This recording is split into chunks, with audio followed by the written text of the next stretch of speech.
But first tonight, raising the bar and moving Nevada forward. Lawmakers are expected to make education a major priority this session. 13 investigative reporter Joe Bartels is live in Carson City tonight, and he is here to show you what is being discussed to improve education. Joe. Well, Todd and Tricia, today was the very first day of the 4-month-long session. Today was largely ceremonial, the weather also playing a part. Non-essential staff was actually sent home early today because of the weather and the driving conditions here, and there's also talk that there could be more postponements or cancellations for meetings tomorrow due to the weather. But the one thing that we did hear over and over again on this first very cold and snowy day of the legislative session is that education will be changing here in the Silver State. As the snow falls in Carson City, there's a flurry of activity with lawmakers.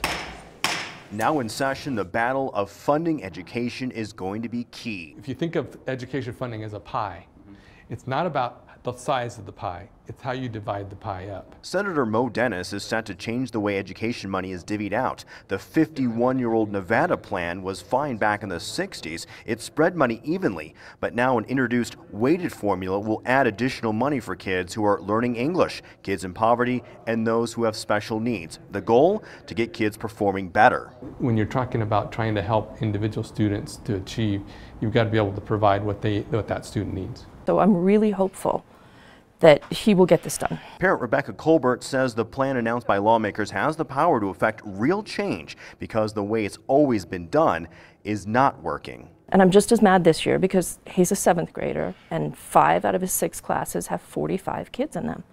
And these are advanced classes. The battle of the education budget, which totaled $4 billion during the previous session, or 44% of the entire state budget, is only one of the many issues the legislature is set to tackle this session. Absenteeism, school security, all of them aimed at improving Nevada's education system.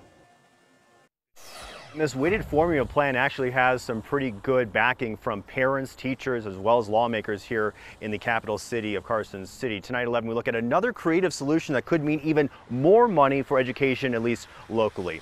In Carson City, Joe Bartels, 13 Action News, elevating Las Vegas.